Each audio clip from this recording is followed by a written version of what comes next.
What is up, my Sabronies? This is episode 4 of the Sabo Steering podcast, and just trying to, as we maneuver into weeks of college football in the NFL, just trying to figure out, the best way to push some of this content out, doing things that don't just seem unnatural, but things that also fit the way I want to do things, but at the same time, too, not just trying to force a bunch of crap.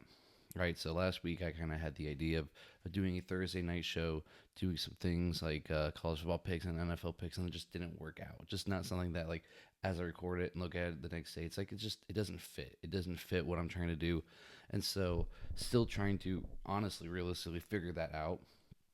Within the sense of, like, I want to do a weekly thing like this. This is episode 4. We're talking NFL week 1 tonight. We're talking college football week 2. That's gonna be weekly. The second episode every week, maybe that's more of the just talking about whatever, to kind of talk about things. If I get guests, hopefully sooner rather than later, that's where those guest episodes are going to be. And then the history episodes is something I really, really want to do. Taking a lot of time to make those good, to put a lot of effort into those. And then those are going to almost be its own separate channel. And you guys will kind of see that idea as we get closer to it. But those are, I'm putting in time, putting some effort to make those good.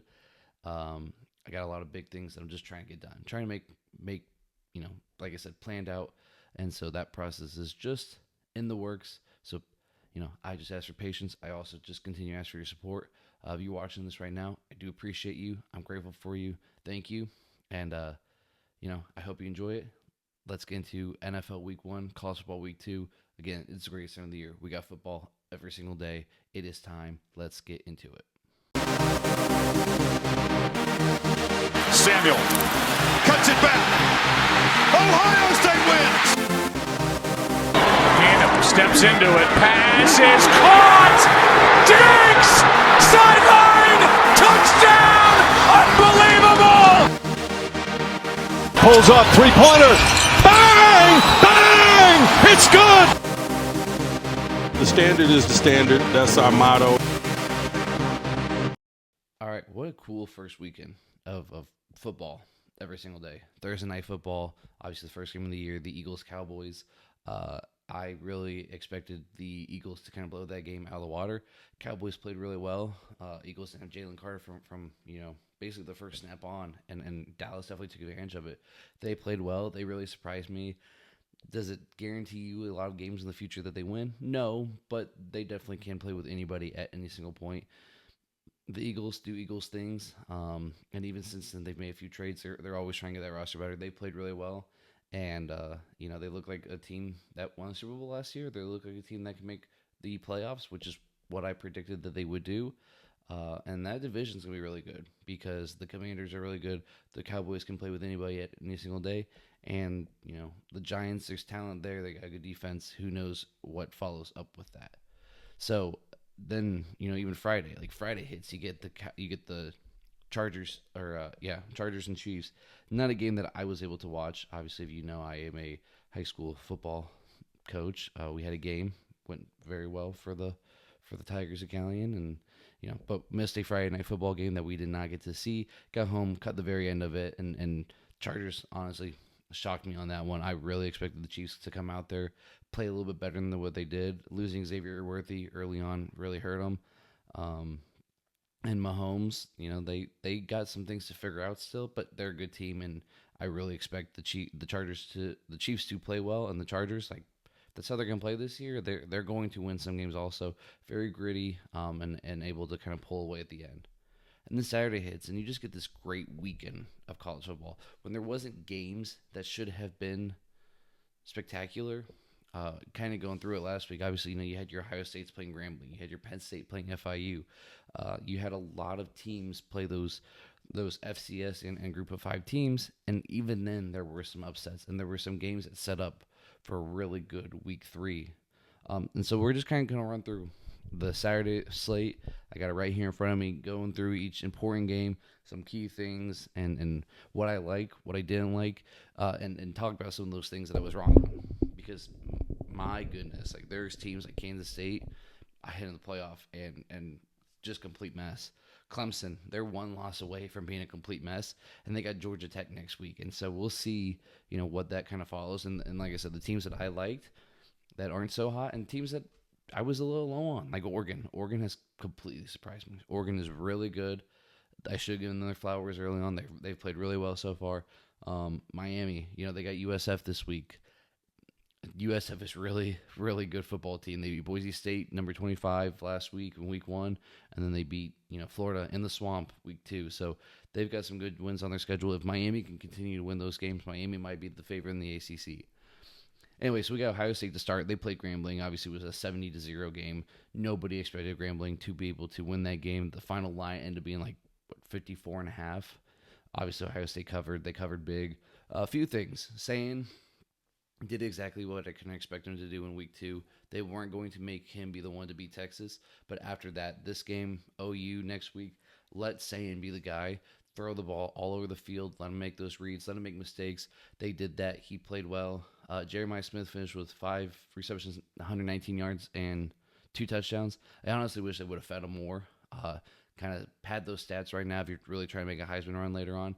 And the guy that really, really, really impressed me the most, and maybe because it was such a disappointing with our running backs week 1, but Bo Jackson, the freshman out of the school in Cleveland, he came in. I obviously was against Grambling State. It was with his second team offense, but Bo Jackson ran the ball well. He's a guy by the end of the season. He's going to be in Ohio State's rotation. I guarantee it because he was that explosive. He ran the ball that good, and he was fun to watch. He was the most fun running back on the field all day long. Penn State 34-0 FIU. Good shout out for them. Penn State's hard to judge. Until they play somebody, they're hard to judge. They're going to win all those games that they should win. It's when you play the best teams, the Ohio States, the Oregons, those teams, that's when we're going to judge how good you are. LSU 23-7, a little shaky with Louisiana Tech. You expect LSU to score a lot more points than that against Louisiana Tech. But coming off a big win off Clemson, I give them a little bit of leeway. Georgia, even with Austin Peay, Georgia only won 28-6. So it's not like the SEC teams are completely running away with all these wins. But at the end of the day, a win's a win. Those FCS schools, those smaller FBS schools, they like to show up and give teams a hard time, and they did that. Miami 45-3. I expected that. Oregon 69-3 on Oklahoma State. I thought Oklahoma State was going to be a little bit better than this, but it's embarrassing for them right now. Texas, San Jose State 38-7. Arch threw for 4 touchdowns. Looked better overall than obviously versus Ohio State week 1. That's a game that people kind of same like Ohio State. Let him go out there now and air it out and just see what you can do. And then Clemson. 27-16 with Troy. Troy was up 16-0 at one point. Clemson ended up, they really showed their colors and came back.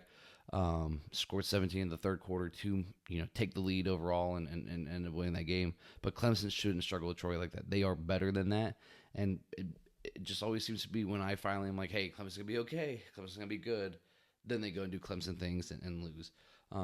South Carolina 38-10 over South Carolina State. The big one, Illinois 45-19. I've got a little fun fact for you.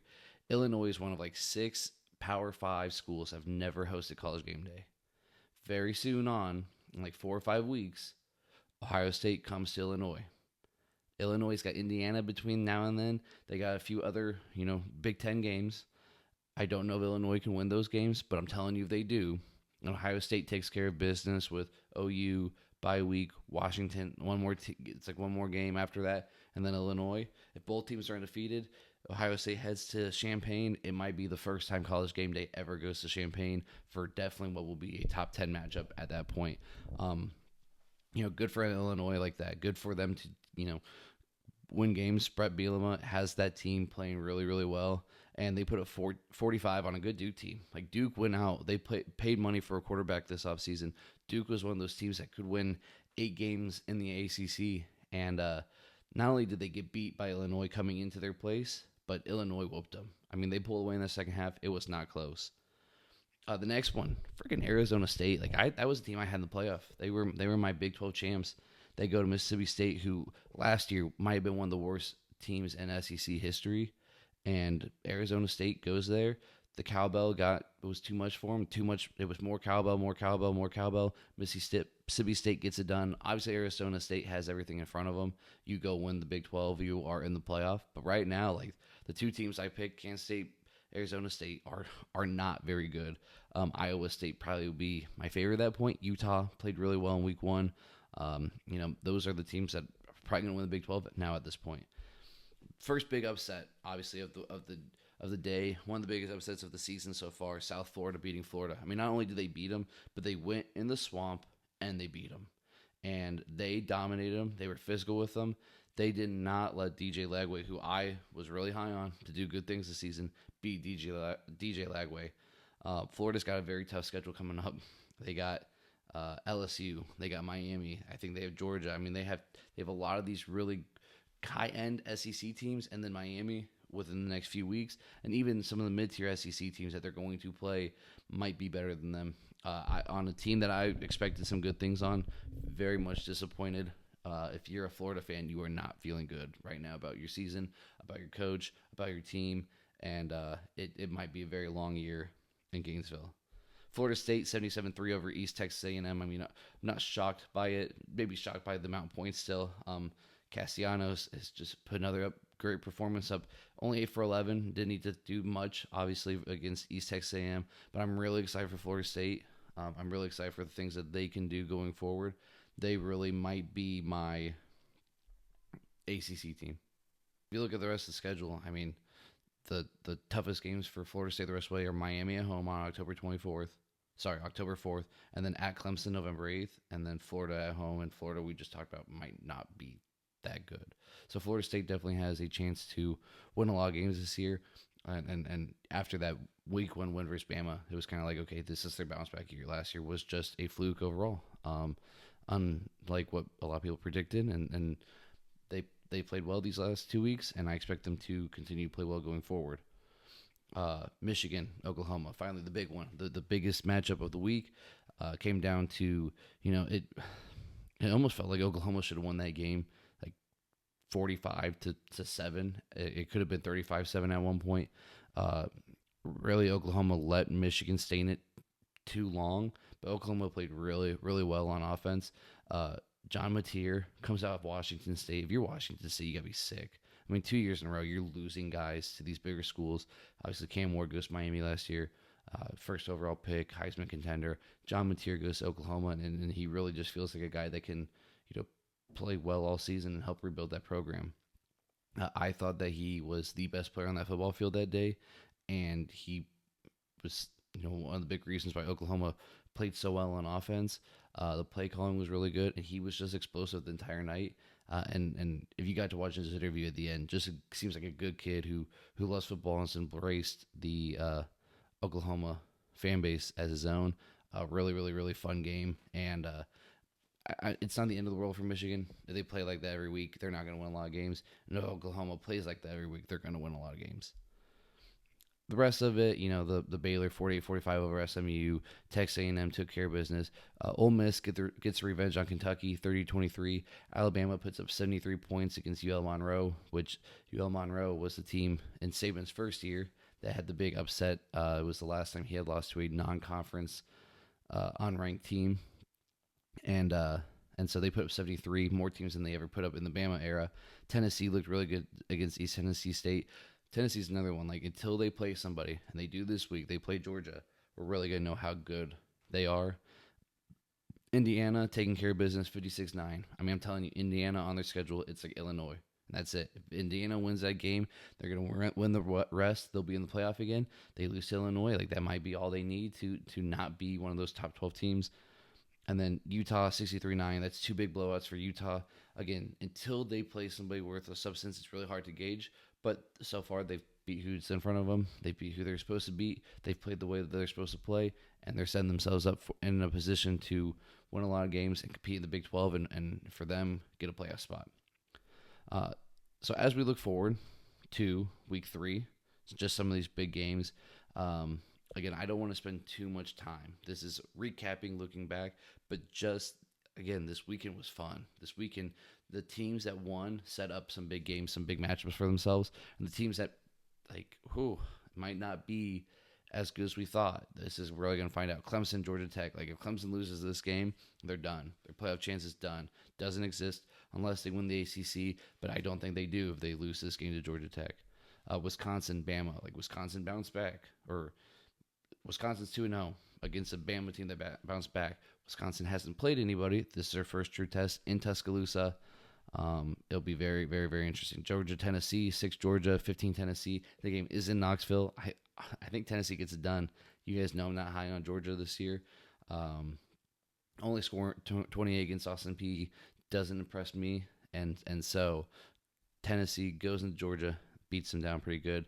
Texas, UTEP, not that it's a great matchup, but I expect Arch to play well. Miami, South Florida on the CW network, the biggest game the CW network's ever had. Miami's going to win it, but if you said South Florida wins, it's a 17.5 point spread. I'm not surprised. South Florida's going to compete with them, make it a game. I hope they beat them. I think it'd be awesome. Ohio State's got Ohio. Not like that matters. Ohio State's going to take care of it. Florida, LSU. Florida needs this win. I don't think they do it. I think LSU gets it done. And then Texas, Notre Dame. What a fun game. Notre Dame didn't play last week, so they're 0-1. If they start the season 0-2 as defending runner-ups, a lot of mean, sad, mad people in Notre Dame. Texas A&M 2-0. They need a win to keep any hope in the SEC alive, just to be one of those best teams. Right now, they're not in that upper echelon yet. You beat Notre Dame at Notre Dame, you can have that conversation. All right, let's segue to the NFL and just talk about Week 1 of the NFL and some of the big games that I really liked. I'm not going to brush over every single game in too much detail. I'm not a red zone guy. I try to pay attention to everything, know who did well, and kind of have an idea how games go. If I don't have that much of an idea, I'm not going to talk too much about it. But obviously we talked about the Cowboys, Eagles, the Chiefs, Chargers. Let's get to Sunday. The first game, Bucks, Falcons. Buccaneers got it done 23-20. Penix, 298 and a touchdown. I expected the Buccaneers to win. Emeka Egbuka with a cool game-winning touchdown, first one of the season for him, first one of his career. Obviously, we root for Ohio State guys around here. Bengals, Browns. Guys, I said to everybody that the Browns were going to lose this game. I did not expect the Browns losing this game by only holding the Bengals to 17 and only scoring 16. If you're a Browns fan, you are sick to your stomach that you do not have a kicker. Still, after all these years, get a kicker. You might win some games. And Bengals to only put up 17 is crazy. 6 yards of offense or something like that, or 16 yards of offense. Either way, on off ridiculous amount of the second half. Embarrassing by the Bengals. We expected more for that from the offense, and overall the Browns played well, just not well enough. Didn't kick enough. The Dolphins, the Colts, I told you the Dolphins are a dumpster fire. I told you the Dolphins have no juice. I told you the Dolphins just are going to look flat, and they did. If you're the Dolphins, McDaniel's probably going to be gone. You're probably going to move on from Tua this year. Tyreek Hill's going to get traded at some point. I mean, it just doesn't feel like anybody wants to be there. The Colts, who are not great, dominated them 33-8, jumped on them early, gave them no hope. Danny Dimes looked like a Pro Bowl quarterback, and that must be really hard to do unless you're the Dolphins and you're that bad. Raiders, Patriots. Raiders went to Foxborough, got it done. 1-0 in Pete Carroll era. 0-1 for Vrabel and the Patriots to start the season. Still think the Patriots are going to win some games. They'll be okay. Cardinals, Saints, battle of two just really not great teams. The Saints give the ball to Kamara, and if you're a fantasy holder of Kamara, I hope that he gets you points because that's going to be the only bright spot.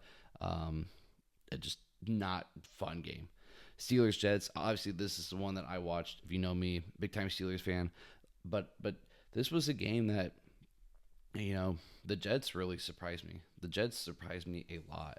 I expected the Jets to, not be great on defense and be okay on offense. Justin Fields looks like a quarterback that we've been saying that Steelers fan or that Buckeyes fans that watched him play for 2 years knew that he could be. He avoided sacks. He got out of the pocket. He threw balls on the run. He threw really good balls on the run to receivers. Garrett Wilson, 7 catches, 95 yards, and a touchdown. Breece Hall ran the ball really well, 19 carries, 107 yards. I mean, their offense did everything they could to win this game. They were up by like 15 at one point or something, and the Steelers score, and then do what Steelers teams do. They force a fumble on the kickoff return and get it back. Aaron Rodgers threw 4 touchdowns. Defense played really bad.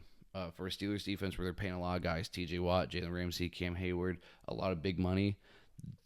They could not stop the ball, whether it was run game or pass game. They let Breece Hall run all over them. They let Fields scramble all over them. They let Fields throw all over them. The secondary got a little injured, a little hurt, but it should have been better than that. It should not come down to a Boswell 60-yard field goal, and I knew as soon as he lined up for it, he was going to win it, he's going to kick it, he was going to make it, but it should not come down to that. But I also think it's a testament to the Jets being good. Steelers defense isn't great, but the Jets offense was better. I think the Jets, after watching that game, they could definitely be a playoff team. Like, they can win some games, they can make the playoffs. Justin Fields, if he plays like that, that's how people expect him to play when he got drafted. I'm happy for him. I don't love all the smack talking between my favorite team and then a team full of guys that I root for, the Garrett Wilsons, Justin Fields, but it's football. I hope Fields and I hope Garrett Wilson do some good things this year. I think they're going to win quite a few games. Giants Commanders only scored 21 in a game where I expected a little bit more. Jayden Daniels is my MVP pick, but I think he'll get there by Thursday night. They play the Packers week one of Amazon Thursday Night Football. I expect the Commanders to bounce back and to play better. Jags Panthers 26-10. Travis Etienne looked like Travis Etienne of old, so good for him. And the Panthers are a dumpster fire. I still don't see the Jags winning a lot of games. Broncos 20, Titans 12. This game was closer than what I thought it was going to be. I think the spread was like 8.5, so they didn't cover either. But I expected kind of more of a blowout. I don't think the Titans are very good. At one point, Cam Ward was like 3 for like 12 or something it was like 14. I mean, it was not good. So I expect the Broncos to win a little bit more. I think the Broncos are better than just an 8-point win over the Titans. But, maybe they're not that solid. Niners, Seahawks. Niners get that one done 17-13. McCaffrey had like over 100 total yards between rushing and receiving. Kittle got hurt early, and then the fact that the Niners were still able to put up 10 points in the fourth, take that game away from the Niners at the end, maybe it's just a testament of both teams not being good. You guys know I'm not high on the Niners.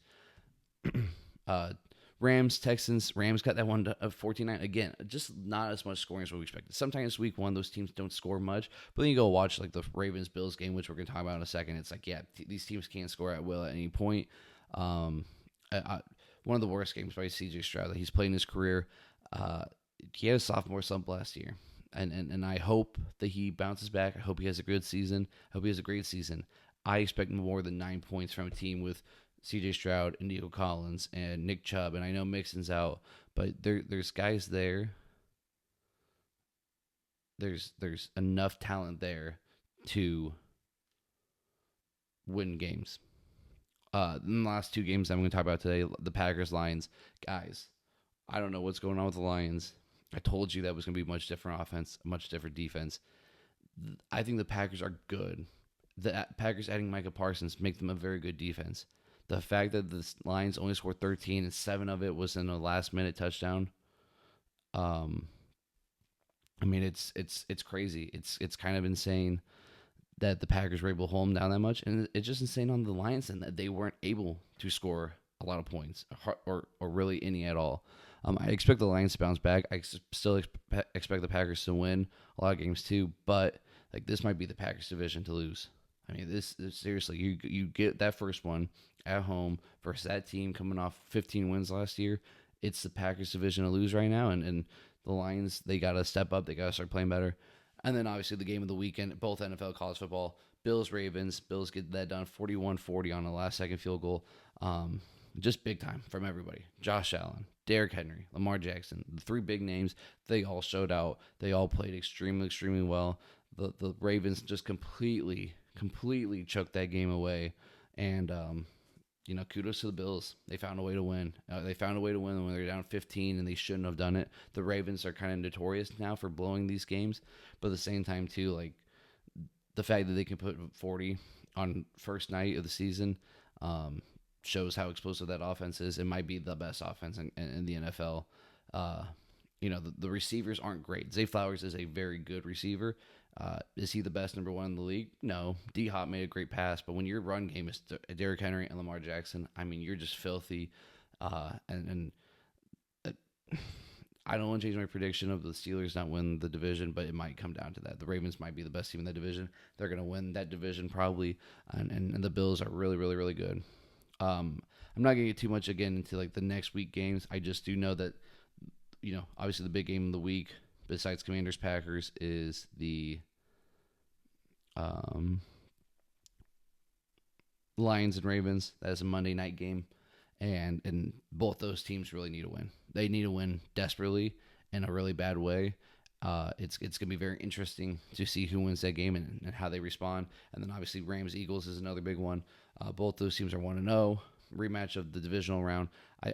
Those are three games that I really like for this upcoming week that we will recap next Monday night.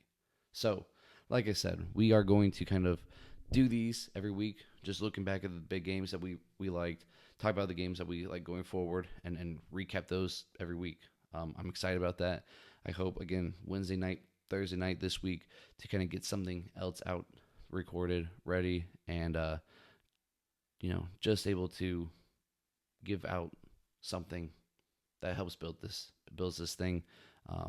I really appreciate the support. Again, if you're watching this, if you've made it this far, appreciate you for listening. Share this link with somebody that loves football. Help me grow this thing, and let's just continue to have a good time talking college football, talking NFL. If there's ever anything that you want me to talk about, that you want to hear, please let me know. Give me feedback. Give me anything. Give me some tips, some pointers. I'm all ears, all open to try to just make this thing the best thing we can, make this grow. I appreciate you just trying to set a standard because, like Mike Tomlin always says, the standard is the standard.